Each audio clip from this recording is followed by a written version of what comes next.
a time for change. The lessons of Martin Luther King Jr.'s life should give us hope today. By Janice Ellis.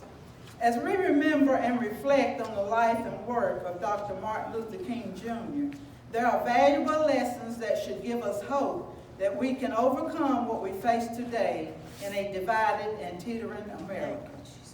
If we, like King, truly believe that the words of the Constitution and Declaration of Independence are meant for all Americans, then seriously embrace them and put them into practice by letting them govern and guide our actions in both our public and private lives.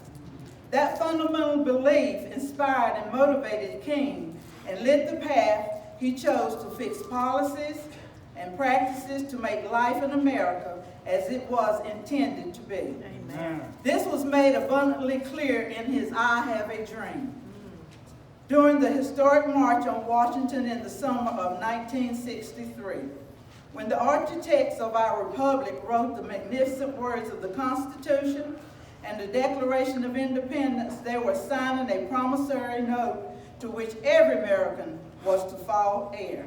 Yeah. This note was a promise that all men, yes, black men as well as white men, would be guaranteed the unalienable rights of life, liberty, and the pursuit of happiness. Yes.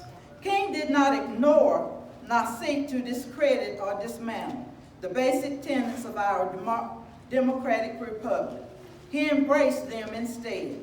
When you hear the words and see the actions today of some of our elected officials at every level of government, do you sense that they, like King, are using our fundamental governing documents as guides? If we, like King, seek to bring about change through dialogue, and when dialogue fails, use sustained peaceful protest, then we have chosen a proven and effective strategy.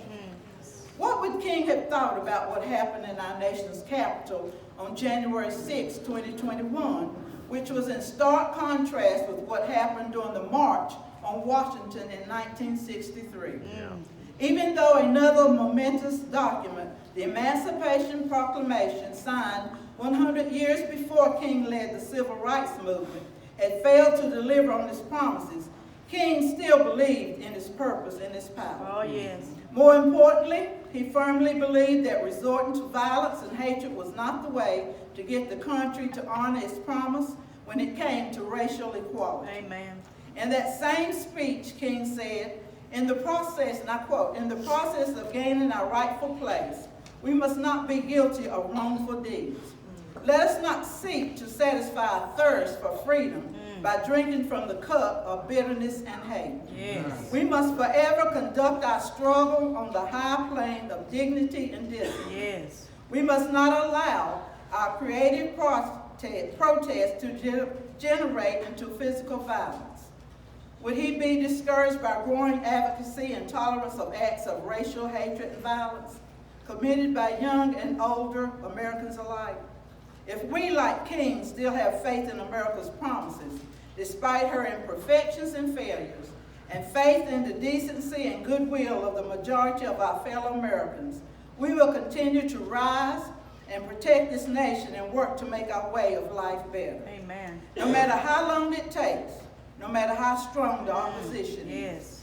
King began his fight to gain equal rights for blacks, poor whites, and other disenfranchised groups years before the March on Washington. He continued the fight until his assassination in 1968 at the young age of 39.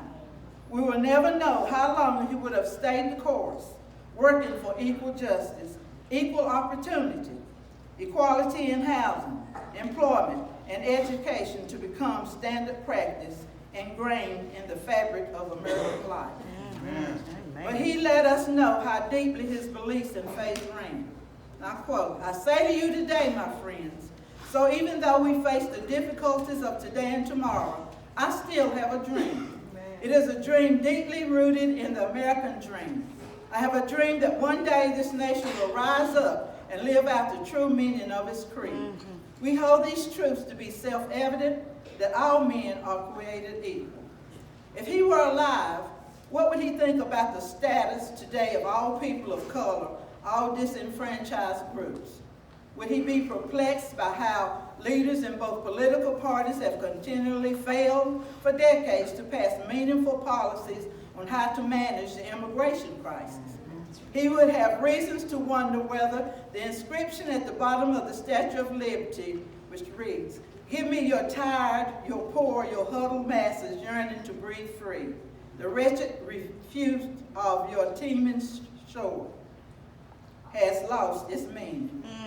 On a broader scale, what would he think about some of our elected officials' lack of disbelief in principles, laws, and institutions that have made America?